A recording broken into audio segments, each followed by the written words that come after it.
you like, babe, okay, you hype right now. I know what you're saying things look like, but let me tell you, it's not.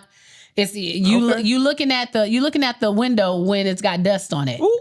Let me Windex it for you so I can show you a better view. Goodbye. So I can show you a better view.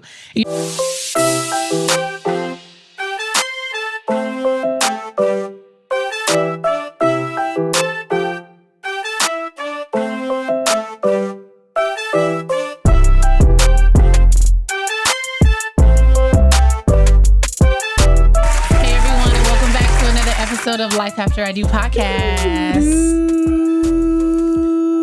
How's it going, Booskies? It's going good. I can't with you. There is a fly in here, and I feel like he is going to drive me absolutely crazy. We gonna start the episode about the fly again? But he just like, oh, goodness, I don't know. There's just been like, I feel like there's been an increase. Every summer flies. We go through an increase of flies. I know. I'd rather have the flies than the. It's the flies in the summer. It's the pincher bugs in the winter. Yeah, I was gonna say I think I would rather have the flies than the pincher bugs though. Because I would rather not have either. But honestly, it's the flies and the wasps. The wasps come out. Oh, the wasp. Yeah, the wasps freak me out. And we just got rid of our second wasp nest. Don't the wasps eat the flies? So the wasps must be losing. Okay, so remember when I was asking, I was like, who eats who? Because I don't understand how all of them are collectively here. The flies eat shit. I feel like you know what the flies were eating today? What? That dead bird your dog killed in the backyard. Oh, wow. I walked outside. I said, I don't know how she caught this bird, but she killed the bird and then just left it there. The bird got caught slipping. Was it a little bird? Yeah. It was probably a little like... No, it was probably like a jaybird. It was like a jaybird. I said, it wasn't a chick. It was an actual bird. Bird. I said, and then she didn't even eat it. She just killed it and just left it here. I guess I was like... She was like, I was trying to play with it, then it just stopped moving. I was like, are you leaving this here so the other birds don't have to come fuck with you? Because when I grabbed the shovel and threw it in the trash can, she was gonna be like, "That's my hard work. Like, what are you doing?" I said, "Look here, we don't leave carcasses around." I said, "Only dead birds around here is chicken." Bye. You hear me? Except if it's the neighborhood chicken. No. Because if I catch that motherfucker to me, go get some grease too. I feel like everybody now knows. Like, we have a neighborhood chicken. There's two of them. Well, I've only ever seen one. I've never seen them together. But we all know, like, collectively in this like housing community and the next housing community, it's the neighborhood chicken. And at any random time, you can find him walking on the top part of like the brick of France. That motherfucker comes around when you see Joe Grass. Well, whenever you see him, he was in our backyard one time, and I was like, when I first saw him, I was like, "Why is there a chicken in the backyard? And how did you get here?" And then we realized that he was like going from house to house. He gets on top of the roof sometimes. We took a family walk. There's a tree that he likes to hang out by, and then there's a lady that's in the actual neighborhood, she feeds him. So I was like, anywhere. Yeah, he has it pretty good. He does. He's about to be a 2-for-1 special. He can live free range. Second he get caught. No one's gonna catch him. I wonder where he came from though. And then we're all just like around here letting him just run free range. He live around here somewhere. He just go back home when he want to. I've never known chickens just go out and take a walk and then go back home. But what's diabolical is the amount of stray cats you would think he would have been caught by now. No. That's why I said he's the neighborhood chicken. Like, we all respect that he's the neighborhood chicken, even the cats. Right. We all respect that all he does is just walk around the neighborhood in different yards. The one lady feeds him, and then wherever he goes, he goes. Well, speaking of birds, how was your week, Booski? Wow. Why would you say that? That was a terrible transition. What are you talking about? Speaking of birds. I called you a bird. Wow. That's rude. Is it? Yeah. That's rude. My bird. No, that was rude. I feel like you should apologize to me. Okay. That was rude. It hurt my feelings. I'm sorry. Thank you. Now, you want to start over? You know what the word is, right? The bird is the word?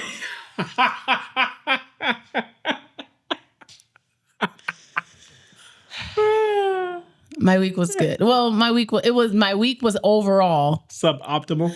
Yeah, it was a little sad. It was a little sad? Yeah. What was sad about it? Couldn't squat. Couldn't squat? Nope, because I have a hip pinch. It's funny. You couldn't squat, but you and your daughter was gassy. Goodbye. Gassy. So yeah, I have a hip hitch on my right side right now. So I have my chiropractor appointment. I'm really hoping my chiropractor can work that out for me. Okay. Because like that sounds like a muscle issue. That's not a chiropractor. Well, I'm hoping that between a massage and my chiropractor appointment, it can do something. Okay. And I was trying to push through because you know me, like I can push through a little bit of discomfort. Oh, yeah, you push it. I can push through a little bit of discomfort, but I was like, and then I kept getting this concept: if I go heavier, the weight will push me down more and I won't be able to feel it as much. How'd that work for you? It did not. Oh, okay. And by the time I got to my 225 warm up, I did. Oh, wow. Not the warm up. Oh, flex on them. Goodbye. When I got to my warm up, I did the 225. And after like the third rep, I was like, I'm not going to be able to walk if I don't stop. Oh, okay. So, but other than that, like I feel, and then I had to have the whole conversation with myself. This is just part of the journey. You know what I mean? Like it's not always going to be, your body's not always going to be in the best of like shape and form to do the things that you want to do. Especially when you're lifting heavy. Yeah. So I was like, don't let it be a brain thing because for me, I was kind of like, He was kind of like what? I was kind of like so excited. No, like I have to really make sure it's not nothing I just like really lean into because my brain will easily be like, well, I tried it and see what happened to what I tried. It got effed up, so I'm not gonna do it anymore. No, like, and that's where I was kind of headed towards. I was like, see, I was like, now, I'm not. What's the point? Really, I'm vibing. No, you look good. Don't do that. You're gonna irritate me. Don't do that. Don't do that. You're gonna irritate me. Don't do that. But yeah, so I was just like, listen, we're not gonna do that. Did you say Linda? No, I said, just listen. We're not gonna. Literally to myself, I was like, we're not gonna do that. This comes with the territory, And then I started seeing. That's how I know your phone be listening sometimes. You start getting all the videos where I started getting the ones where it's like nobody talks about how hard it is to go from here to here, or like people who've like actually had like big injuries and they were like tip top athletes, but then they went through a huge injury and they had to take like a year off or a year and a half, but then they came back. And I was like, girl, calm down. Like your legs still work. No, you're just going through a little something right now. You're completely out of commission. Is that what you're saying? but I was just I think this is the mental portion of working out. Like this is the mental workout. You know what I mean? That's the part where I have to push through when I'm like, when my brain wants to be like, girl, just sit down. Like, let me sit my stupid ass down. So I was just like, nope. I'm just going to work my accessories and I'm going to try to be great in every other aspect and and just take it for what it is. And you know what's great? That's it. Great is thy faithfulness. Yeah. My week was cool. That's good. I'm just, What was the highlight of your week? You. Pressure. Show the pressure. What was the low light of your week? You. Bye. Goodbye. You. Okay. I done had no low lights this week. That's good. I'm happy to hear that. It was pretty even. Okay. Even Stevens. Okay. I'm really starting to just accept things as they are. And I'm just starting to just roll with the punches. I'm not feeding any energy into anything that is not productive. Exactly. That's what I'm so therapy be working. Yeah. Shout out to Dr. Williams. But I think that's where the growth comes from. You had your turn. Goodbye. I think that's where the growth comes from. What kind of growth? Just growth and maturity and mental toughness. You just hit a wink, huh? Yeah, I did. That's where the growth comes from because now you're able to recognize. It ain't worth it. It's not, like you're able to take a step back and be like, you know what? It's not going to be conducive to anything if I feed into what's not serving me right now because it's like lowest hanging fruit. It's the easiest thing to do. Right. It's literally the easiest thing to do. Right. Like how I was saying with my squat, the easiest thing for me to do was to be like, and I'm giving up. And I'm done. And I'm done. So, but the fact that you can say, folks, the 2025 season. The 2025. At least I said said at least I can say I tried. Right.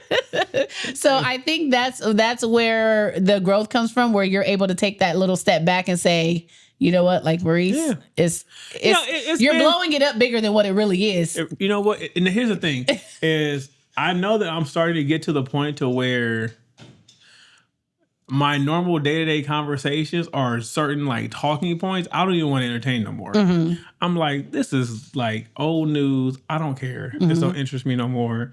This has no benefit to me. Can we talk about something positive? Can we talk about how we're going to get this money? Bye. Can we talk about how we're going to get this money? How we going to get this money? That's what I would prefer to talk about. That's what we're trying to get to. Yeah.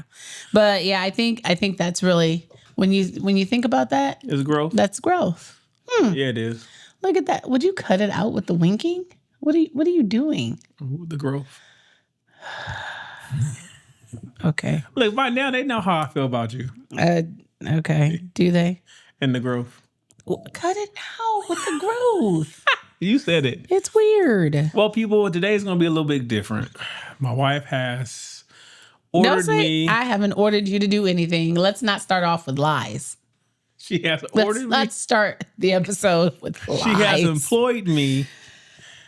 She wants me to take lead on this. I said, I'll lead every other aspect of our lives. Goodbye. And I got to do this too. Oh my gosh. It's rough. You guys know what I'm dealing with over here. Rough. You know what I'm dealing with over here. So roles are a little reversed today.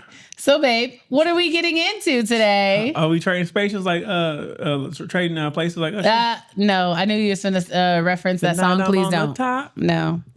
What are we getting into this evening?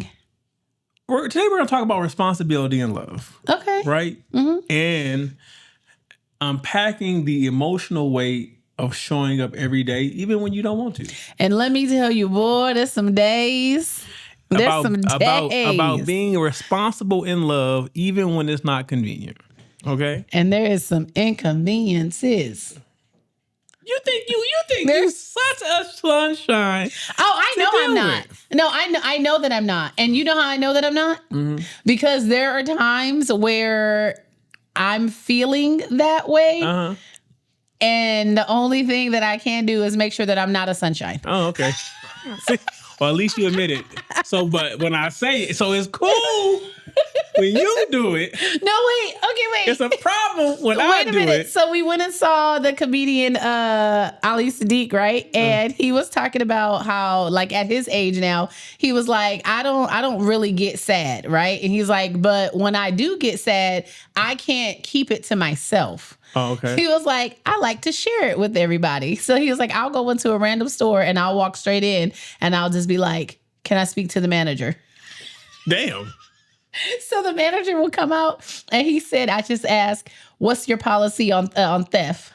And the manager be like, what? He said, because we all know the managers don't do shit. So I'm going to make you work today. Yeah. So then he said, so then that gets the manager out to the sales floor. He said, and all I do is I walk around for about 20 to 30 minutes, picking up stuff and putting it down back in random places. And all he do is follow me around the whole day. And so he was like, and then after he does that, he was like, maybe another time.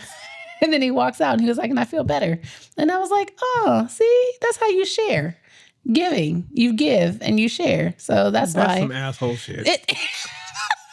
So that's why I said, I know when I'm in one of those moods, I wanna share. Anyway, I had brought this to you. I had brought this to you because I was thinking the other day about how in our marriage and in relationships in general, how I am responsible, or we both are equally responsible for the love we share. Mm-hmm. And that means showing up for each other when we're not in the same room for each other. And when it's not easy. It's doing the right thing when the wrong thing is so enticing.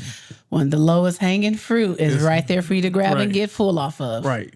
When she keep wearing that outfit trying to entice me. Oh, wow. I said, nipples, go back somewhere. First of all.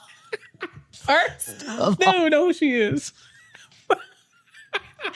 If you've been around for a little while, you'll know that we have given nicknames to some of the regulars at our local gym, and one of the nicknames we have given is Nipples because she wears these tops that are like that like barely cover her. She want to be seen. Yeah. So we dub her nipples. And so he'll be like, babe, Nibbles was at the gym today.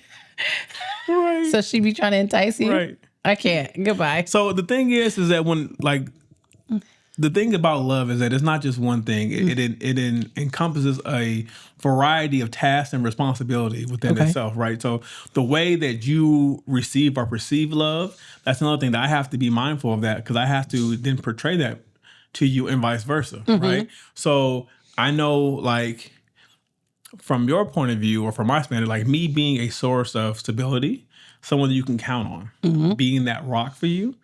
And like you knowing that when you're not in the room, you're still up on that pedestal. Yeah.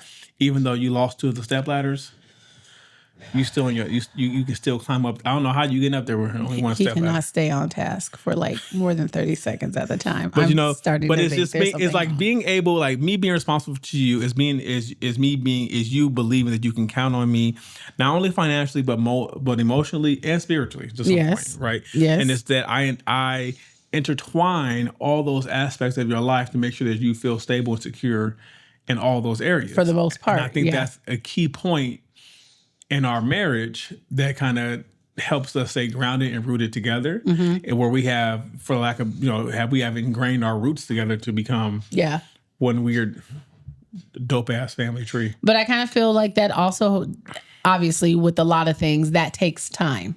Oh, no. That takes time, because especially when you've been with the same person for a long period of time, like almost 3 decades. We're 23 years in. I have changed over the years. You have changed over the years. Changes. What probably worked in my early 20s don't work now. It definitely doesn't work now. And what worked prior to having kids definitely doesn't work now. You know what I mean? So finding out and learning how to grow, to learn how to love your partner in different phases of the relationship, I think that's where most definitely where that comes from. So when you talk about like the stability for emotional support, my emotional support looks a hell of a lot different now going into my 40s than it did prior to my 20s, when I still had a little bit of guard up, or when I still, you know what I mean? Where I still had a little bit of attitude of, I don't need you. You know what I'm saying? And of course, like financial stability, the relying on you financially, that's completely different than what it was in my early 30s or my early 20s. So, you can see that? And like, another thing, like, I think is very, very important, and was kind of really, really hard and took me a long time to grasp, especially once we had the child, was the concept of providing versus being present. Like, I have to provide. I need to provide. But I also need to be present.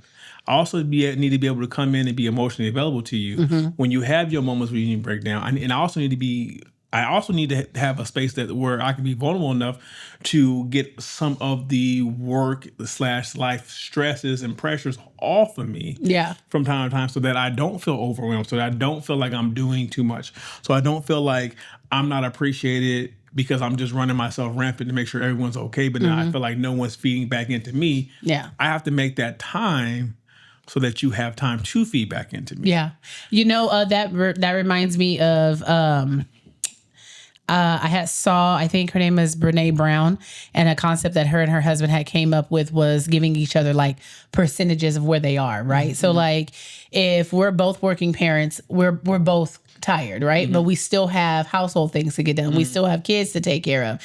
And it's like, she'll ask her husband, where are you at right now? And he's like, he's at 2% or whatever. And she's like, I'm at whatever percentage higher than 2, then I'll go ahead and take on the nightly task for tonight, and then we can revisit like tomorrow. You know what I mean? Yeah, 2%. But see, that's what I'm saying. With you, you wouldn't be fair. So that wouldn't work 2%. With us. But I can go let my battery die doing what you need me to do. Stop it. But I think when it comes to like being present, I can see how difficult that can be sometimes, especially when you're like the primary provider.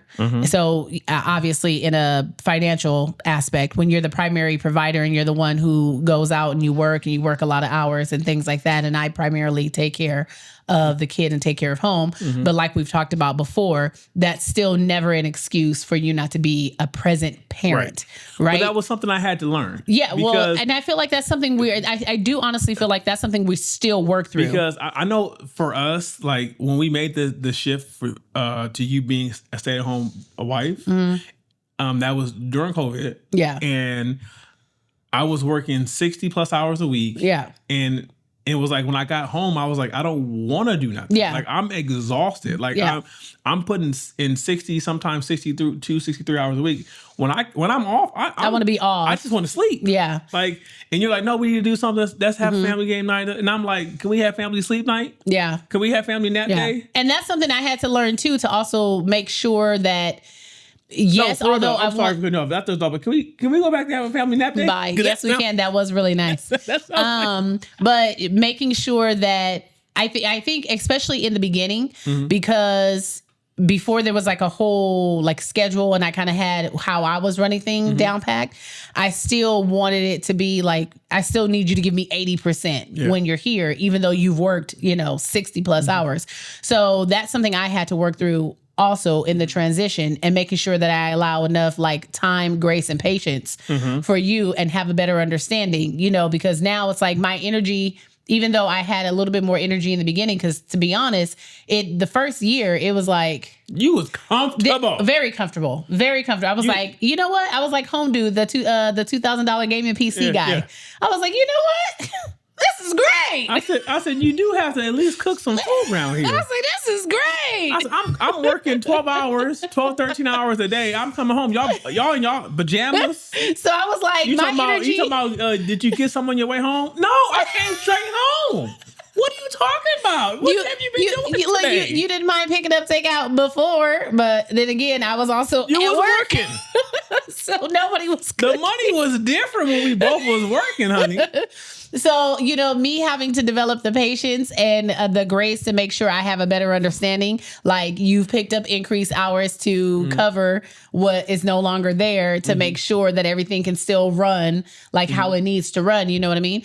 And then as we got more into a routine, and really more so as she got older and the requirements of things started to change, her schedule started to change, Lord, things became a little bit more demanding for me. And then once I started to settle into like, running the house by myself and doing things like that, I could have a little bit more patience and grace. And then we kind of step into now that you are settled with how work is going and with the hours and stuff, just because, again, you're working all those hours, I'm not going to require you to have like 80% energy when you get home, but you do have to have something. Like it's not one of those things where you get to just say, oh, I went to work today, so therefore I'm hands off and everywhere else. And I will give you credit, because some days all I got is I went to work today. And I know, but I know that. And when I walk through, I let it be known. Yeah. Babe. Yeah. When I get home. Yeah. But I can feel that. But that's why I say learning your partner, because now I can see when you've had one of those days and you come home, I'm like, okay, well, tonight's probably not the night for me to bring such and such up, or whatever happened earlier today. I was waiting for you to get home, because another thing that we've been trying to work through, like, and this is why I say it's a process as you learn, right? There's some things I will text you about, like that happened at the house, or like with the gardener or with whatever, and you'll be like, okay, well, I can't do anything about that right now because I'm at work. And in my mind, I'm just letting you know. But from your perspective, you're like, I'm already dealing with a lot of stuff right now. What I don't want to deal with is you. In front of me. Yeah, like you're sending me these random text messages throughout the day, and it's like, oh, the gardener didn't show up, or the dog tore down the fence. Oh, can you send money for this? Like, put a damn dog up. You know what I mean? So that's where I've told you this. I don't know if I said it on the podcast, but I told you this. Like, when you text me a problem, your problem it immediately goes to the top of the list. Of course. Right? Right. Now, it's at the top of the list. Now I think about, okay, how big of a problem is it? Yeah. 'Cause I have to address it first, because I got to calm you down, because Lord knows you be on 10. You go straight to a 10. I don't go straight to 10. You go maybe a 9.8 to 10. So like now I have to think about what the problem is, and then I say, okay, I say, Maurice, okay, what can you do right now? Yeah. And if the answer is nothing, I just say, hey, and there's not much I can do right now. But if it made you feel better to tell me, like when I get home, I'll address it. Yeah. Now, for instance, like when there is something I can do, I'll say, okay, let me call you back. Yeah. And I'll start taking care of it. Yeah.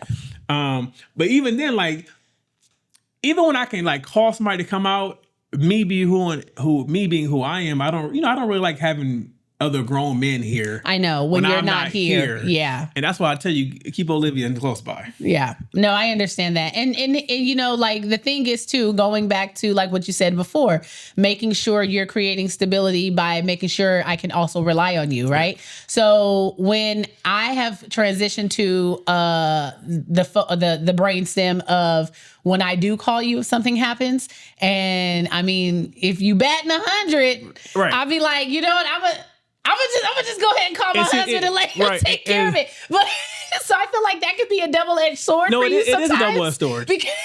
And I've literally said to myself, this is exactly why our daughter thinks the way she does.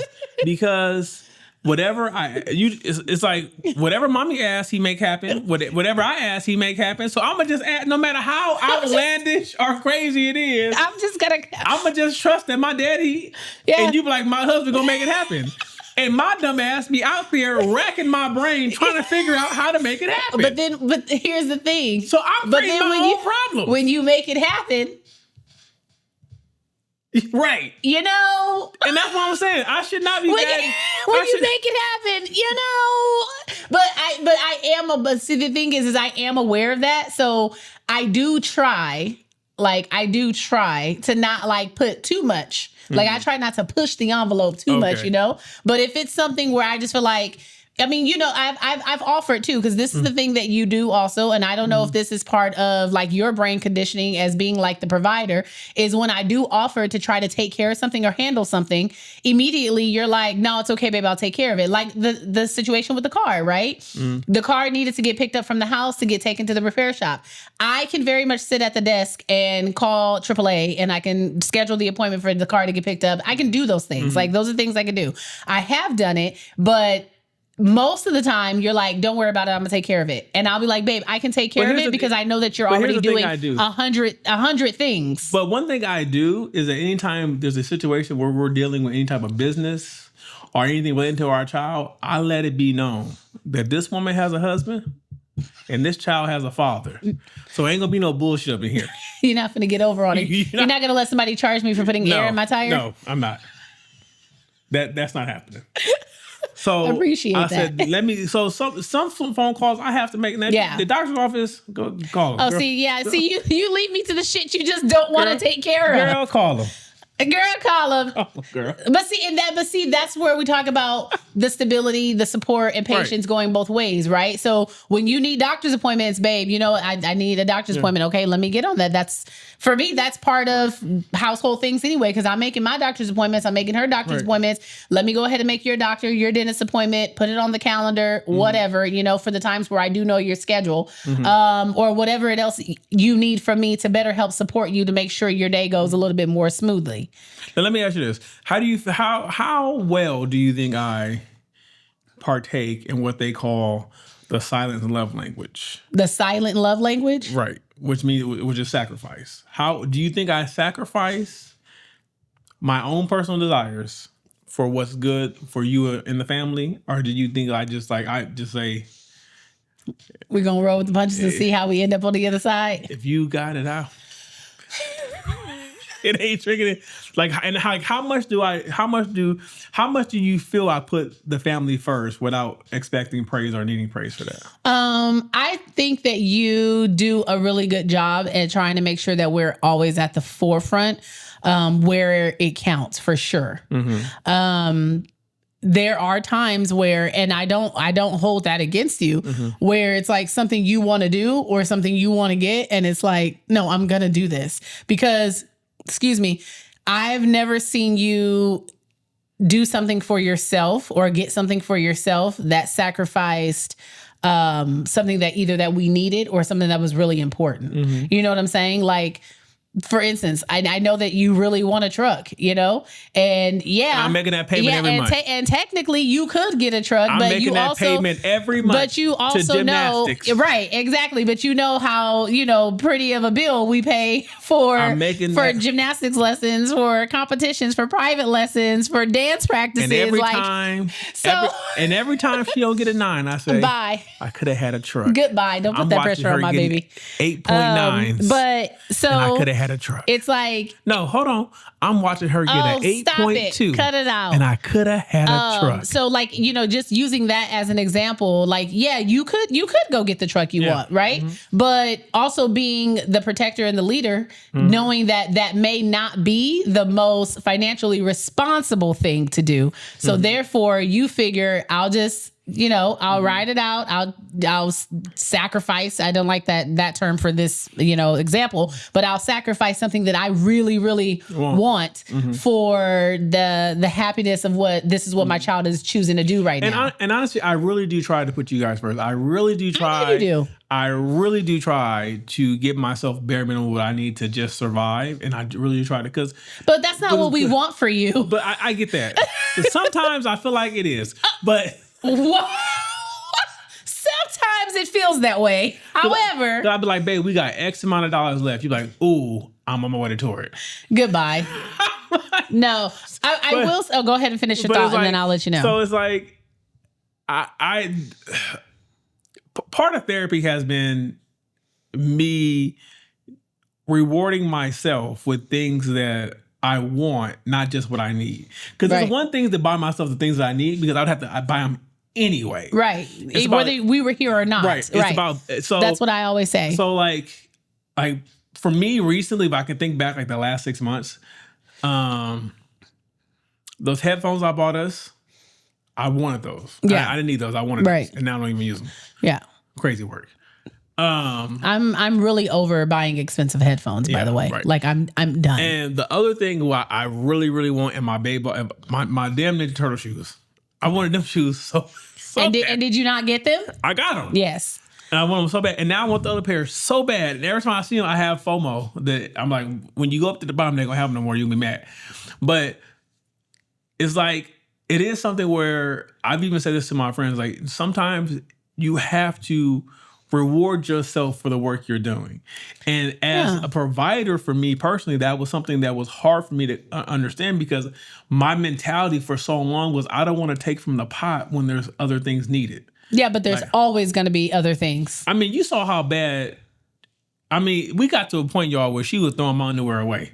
Yeah, it was just a little ridiculous. I was like, sir, you might as well just go out into the world drawless, because the amount of holes in these draws, like I told him, I said, you are basically a 40-year-old man, and there is no reason for you to have a hole in your outside of the hole that was intended to be there. There's no reason why you should be walking around with holy draws. I'm paying for gymnastics fees. Draws like that. And I went and bought him some draws. I said, because that now you just using excuses. That's really an excuse. It's like I had a lot going on. A lot going on, but you pay $500 for headphones. That's crazy. Those headphones were not $500. No, I'm talking when you bought both of our headphones together, the AirPods. Don't worry about that. Don't tell me what I do. Yeah, but then you come back and tell me, I got a lot going on. I don't, buying underwear is not necessary. Another thing with continue on. Another thing with the whole love and responsibility thing, right, is me personally taking leadership and being a leader with accountability. Mm-hmm. Now, I think I have done a better job of that recently, because I've really been on my accountability tip this whole year. Yeah. Now I'm on my positive and accountability tip. Well, I've really been trying to be positive, even though this one makes it very, very, very hard. Okay, so... But hold on. I'm not done. Oh, go ahead. Sorry. Very positive. But leadership and accountability, it means that just because I'm the lead doesn't mean I can't avoid it. Doesn't mean I can avoid accountability. I have to take accountability for that. And it's not about just taking accountability for my own mistakes, but it's also about taking accountability for the things that I allow to happen, because I always say that whether I made the decision or not, the aftermath still falls on me. Mm-hmm. So, and I try to lead with some humility. Mm-hmm. Humidity? No, humility. You know what I mean? Humidity. Now, let me say it again.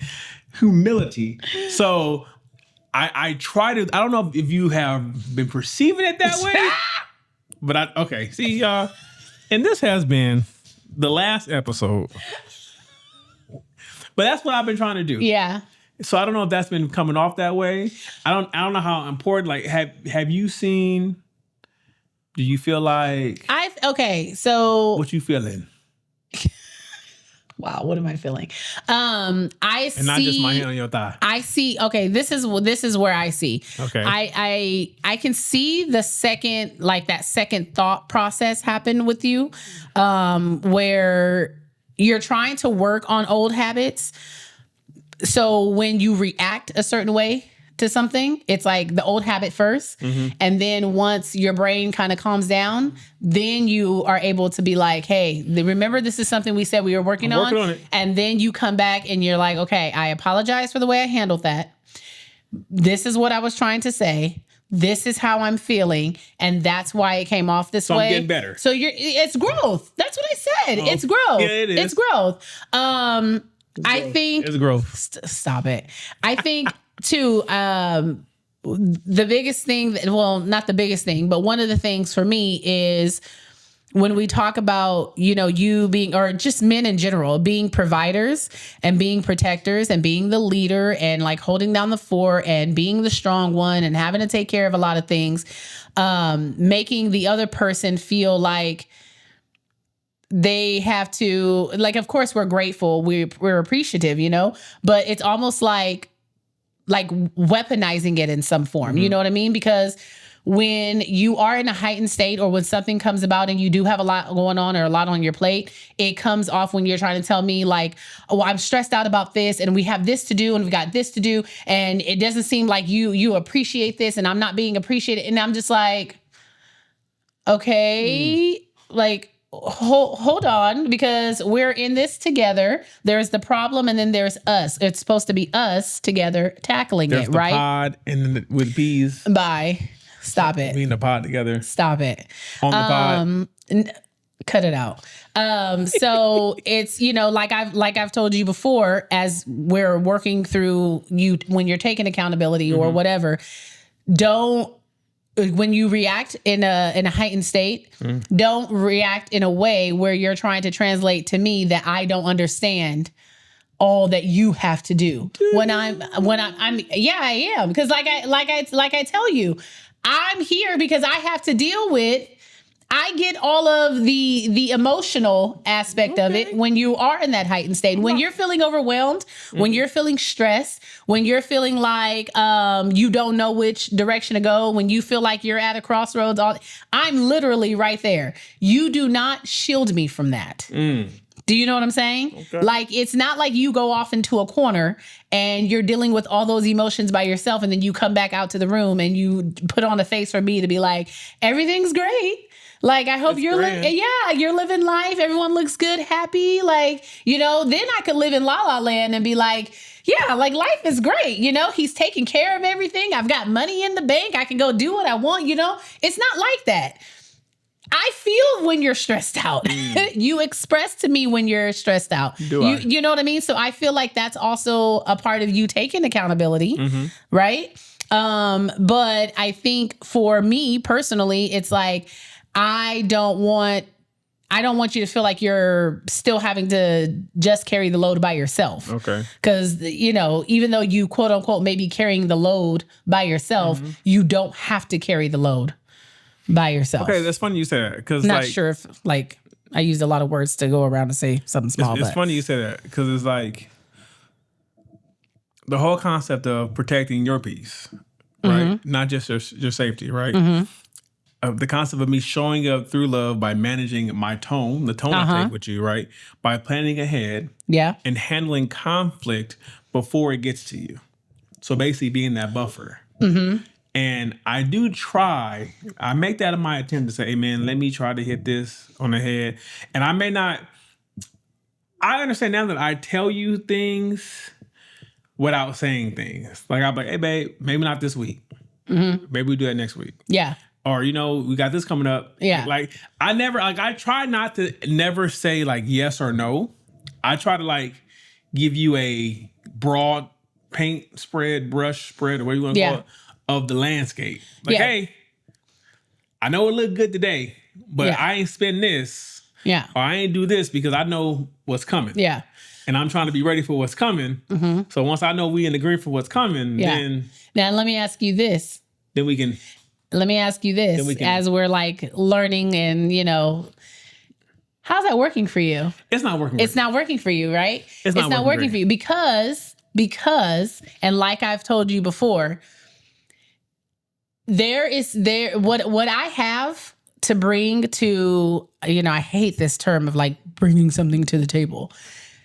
Where I can help you, like I always tell you, where I can help you, when you don't allow me to do that, and you don't allow me to be a participant in our marriage, to help you and support you, then that puts me in a very not so good headspace, because I can either be like, no, let me bulldoze through this so he can know that I'm here, and let me help him navigate this because I can see this from a different angle. Like I always tell you, when you're looking at an issue or when you're looking at a problem, I can see how your thought process is sometimes and you only see it. Sometimes the oranges look like peaches to me. Right, but you can only see it through that lens. But when I come to you and I say, babe, let me reveal to you a different angle. Then you can be like, oh, you know what, babe, I didn't even think about that. But that's what I try to remind you. That's what I'm here for. That's that's how I support you. Okay. You know what I mean? But you have to, I feel like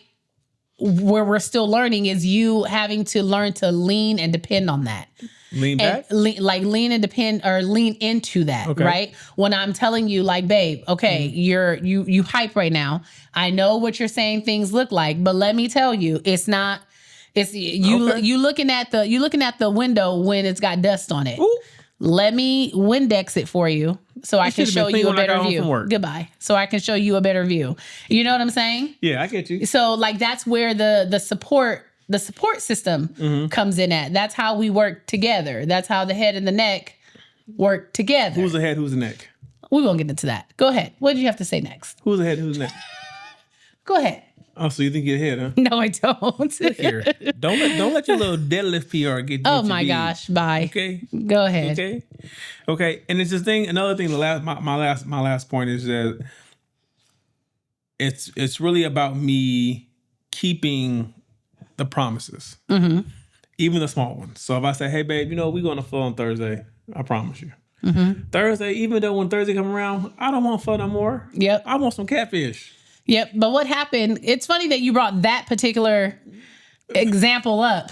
Because what happens when you don't keep the small promises? When I thought we were going to actually have pho, it didn't end up. I wasn't happy. He wasn't. And then when I got an attitude, you got upset that I had an attitude, and then you got an attitude. Look here. But all this stemmed from you not keeping your promise. I really intend something so small as some noodles. I woke up and said, you know what? It was noodles, people. I woke up and said, you know what? I know I said I'll take her to pho today, but I don't want that shit. I'm so sick of pho. But I was looking forward to go. Just a side note. We've literally been eating pho every single Thursday for the past two and a half months. Every Thursday we've been eating pho. So I've kind of gotten used to having my number 11 on Thursdays. You know what I mean? I look forward to my big sodium meal of the week. I was like, babe, let's just hit up the night market. They got food trucks. We can go kick it for good vibes. Yeah. And it wasn't bad, but it wasn't. It ain't fun. It wasn't my number 11 at Baja. But it's just that I think I'm starting to understand that it's the little promises and the little things that I keep. It all feeds the bigger, the grand, the gigantic romantic gesture I give you. Yeah. So it's it pretty much sustains you in between the big ones. Yeah. If that makes sense. You know what I mean? And it gives me something kind of to look forward to. Yeah. And it also shows consistency. Correct. Which is very, very important. That's show up. That's consistency in relationship is in anything. In anything, but especially with someone you're trying to do life with. Mm-hmm. And listen, an inconsistent man can't do it.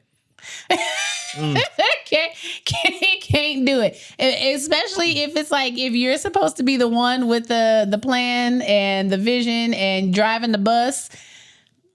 I'm gonna stand beside him. No, I'm not. No. Oh,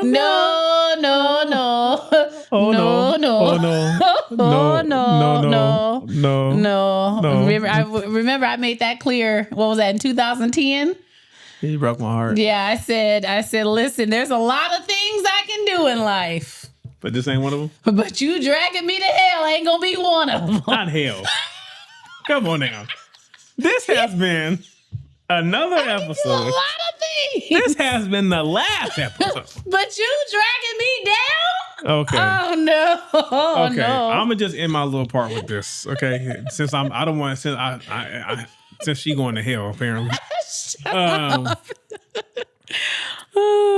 I think every now and again, as a person, whether male or female, you need to ask yourself when you look at your partner, when you're thinking about your relationship, your marriage, whatever the case may be, you need to ask yourself: are you loving responsibly? Or are you just emotionally? Are you just in it for the feels? Or are you actually practicing and working in love day in and day out, showing up and doing the things that need to be done to prove the love? Not just say the words, but actually do the things that actually show that you love. Having action behind it. Having action behind it. And you have to understand that responsibility doesn't mean that you're perfect. It just means that you're putting in the effort to achieve a certain level of consistency and to set a standard of which you can maintain uphold mentally for a extended period of time. Yeah. And I just want to reiterate, like, it's not about just sacrificing just yourself and all of who you are, because I think that is not conducive to anything. But see, the thing is about that point, babe, is like once you start to sacrifice yourself, you're going to get to the point to where you're going to look across the room and you're going to resent that person. Well, yeah, because now there's nothing left in the tank. Because you can't find yourself. Right. So you don't want to get to the point to where you lose yourself to the point to where it's like, I don't even know who I am. Yeah. And because I don't know who I am, but I do know that I don't like you. Right. And then you're over there still doing all the things that you want to do. And I'm over here suffering. So now here I am, X amount of years later, having to rediscover who I am. Yeah. Because I've been so caught up in trying to be everything for you. Yeah. That now I don't know who I am. Yeah. So that's why I 100% agree with that. You cannot invest more in someone else than you can in yourself. Yeah. Because you need to understand that in a relationship, in a marriage, especially in a marriage, the more you love yourself, the more you are able to love your partner. And it makes loving somebody else a lot easier. Not just a lot easier, a lot more enjoyable. Yeah. Because yes, we are in this together. We are one, but before we were one. Now, I may not agree with Will and Jada's marriage. Bye. But the one thing I do agree with is that it is my responsibility to make me happy. Yeah. Because to place that burden, because it's a burden. Yeah. Happiness is a burden. I don't care what nobody say. It's a burden. Okay. To place that burden on someone else. To make them solely responsible. To make them responsible for it. Yeah. That's diabolical. Because I would say if you are in a relationship, especially if you're in a marriage, part of loving your partner is also being excited to see them excited and to see them happy and to see them succeed and to see them flourish, to see them hit goals. You know what I'm saying? To see them sleep while you getting ready for work. Goodbye. Is that what you do in the morning? To see them in the third rim. While you got to get up. While you walking out the door. Have a good day. For them to call you on lunch and say, I just got up. Bye. Must be nice. But wanting to see them, them happy. should also bring you joy. Yeah, most definitely. If both are doing the same thing, like if I'm doing things that I know bring you joy and vice versa, you're doing things that bring me joy, guess what? We're going to start doing things together. We're going to start doing things together. We both going to be happy, and then we could be like, you know what I'm saying? You know what I'm saying? You know what I'm saying? Making love. Okay. Okay, I think we're going to have to just hop right into our 2 cents. Our 2 cents. Our 2 cents. Everyone's favorite segment. We're going to have some new segments coming up too, by the way. I don't want to like put everything out there yet, but we love y'all. Episode 100 might be a doozy. Let's see. Okay, so let's start with this one because I think you'll find this one. Okay, let's go. Funny. Let's get it. Am I the asshole for putting glitter in my roommate's humidifier after she kept, quote unquote, borrowing my clothes without asking? Okay. Let's go. I'm a 22-year-old female and I live with a roommate, and we'll call her Kayla, the kleptomaniac, who has a chronic illness called touching my stuff without permission.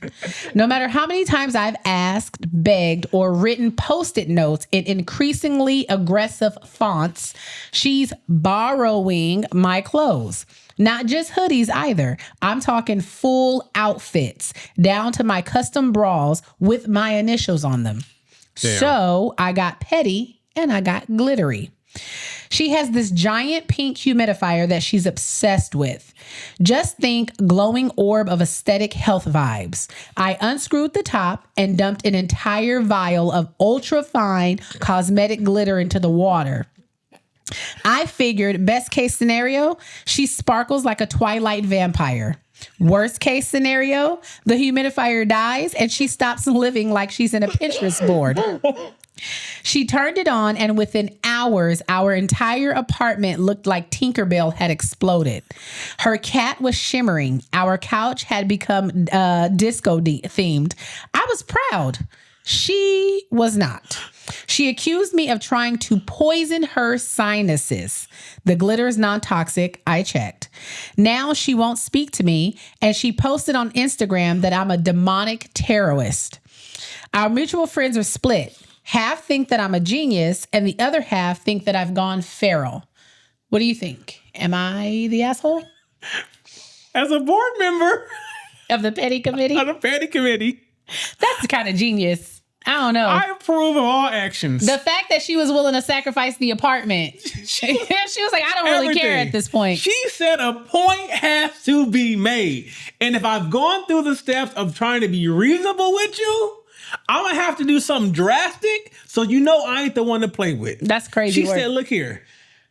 I was the 1 and the 2. I ain't finna be the 3. That's crazy work. But the Tinkerbell.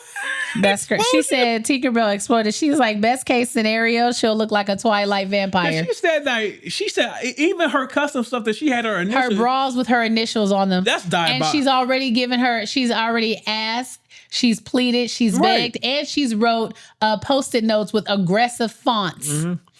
What's an aggressive font? On. So when she, all caps. Yeah, I guess. When the posting part, I thought about that meme they used to say, when they left a note on their food at work and it says, I eat ass. So eat my food. Like, so go ahead, eat my lunch. I dare you. I dare you. I dare you. She's not also that. No, you're not an asshole. No, I don't think so. Some people may think you're an asshole. I think this is hilarious. I wish we had video footage of this. Yeah, because that would be funny. Because to have Tinkerbell explode, it's diabolical. Yeah, that's funny. Wait, she gave her roommate the bippity boppity boo? Shut up. Bippity boppity boo. Okay, let's get through this last one. Am I the asshole for refusing to reschedule my wedding because my sister might be pregnant then? I'm a 28-year-old female and I'm getting married next March. We've already booked the venue, the vendors, and sent out save the dates. Mm-hmm. Everybody's been going smoothly until my sister, who's 32, dropped a bomb. She and her husband are trying for a baby, and she told me there's a chance that she could be due around my wedding date. She said, if I'm pregnant, I'll be too uncomfortable to be in the wedding or possibly even attend. Can you just move it back a few months just in case? I thought she was joking. She's not even pregnant yet. She hasn't even confirmed ovulation yet, but her own words. But she insists that I'm being too rigid and disrespectful for not trying to accommodate a possible future niece or nephew. I told her that I love her, but I'm not moving a wedding that's been planned for a year because of something that may or may not happen. Facts. Now, my mom is calling me selfish and saying that the family comes first. Okay. My fiance is furious and says that if she doesn't come, that's on her. Right. I honestly don't know anymore. I didn't expect this to become a family fight. Am I the asshole? Absolutely not. Hold on. No, mom is right. Her mother is right. Family does come first, and he's about to be you're creating comes first. Fuck your mama and your sister. I knew you was going to say that. She right. Family comes first. Family does come first. I'm not moving. So what's going to happen? I done put these deposits down. You're not even pregnant. Yeah. I pushed my shit back. And you don't even get pregnant. And now you get pregnant on a day when my shit would have been. Yeah. I mean, on the new day and not the day it would have been. No. Yeah. You're not the asshole. Yeah. You're not the asshole. That's crazy work. Look here. That's crazy work. Look here. Don't play these stupid games. Because when you play stupid games, you get stupid prizes. You win stupid prizes, so tell your sister and your mama they ain't got to be there. She didn't say nothing about Pops. Pops probably like, man, let them. No, Pops is like, don't involve me in crap. You just let me know what time and day. And what I need to pay, and I'll be there. And Pop outside of that, I don't really care. Pop said, "Here, this is what I'm giving you for the wedding." Yeah, he was like, "I don't really care outside of that." Yeah. You and your sister and your sister and your mama, y'all deal with it. Y'all work that. Why are women like this? I don't know why some women are. I'm not. What? But why does her sister think that her life trumps her sister's day? Because in her mind, it's a baby, duh. And she's the older sister, so she probably feels like... Let that baby come to term first. Yeah, well, let the baby get there in utero first. So, yeah. And why do I care if you're uncomfortable on my day? Because she may not be able to be in the... Bye! We'll live stream it. We'll go live. You can watch it one way or another. All right, guys. This has been another episode of Life After I Do podcast. If you're not doing so already, join in on the fun. Join the 20,000 plus followers on TikTok. Join the followers on Instagram and YouTube, okay? And Facebook. We appreciate all of our new followers, all of our new supporters. We love y'all bad. We are so grateful that you guys are enjoying the content. Look here, the comments. Keep me alive. Look here. Keep me alive. The comments confirm to me every day how much I love Black people. Because my people... Hilarious. If you keep playing with me, I'm going to leave you at that playground. Ma'am, I'm going to give you credit for that. I'm going to figure out what your name is. I'm going to put that on a shirt. Because if you keep playing with me, I'm going to leave you at the playground. Keep playing with me, I'm going to leave you at the playground. I said, that's a shirt. I said, she done gave us a word. And don't even know it. Don't even know it. Don't even know it. Yes, we are so appreciative, guys. It's really fun. It's fun to engage and interact with you guys. Thank you for all the new followers, the likes, the comments, the shares, the reposts, all of the above. We absolutely appreciate you guys. Don't forget if y'all got we'll read. If y'all got some personal stories, we'll read those too. Oh, yeah. Don't forget, you can always write into the podcast at lifeafterido@gmail.com. You can send them to the email. You can send them to the DMs. Yeah. All that. If we see them, we try to respond. Yeah, we do our best.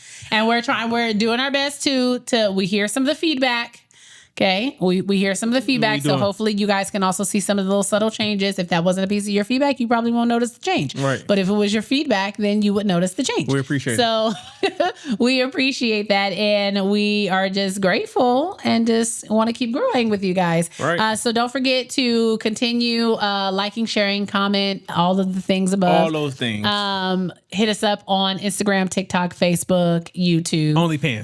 OnlyPans. Okay. You get a new episode every Wednesday. I got to kill this fly. You get a new episode every Wednesday, with or without the fly. Sometimes with the fly. And until next time, peace, Booskies. Peace, Booskies.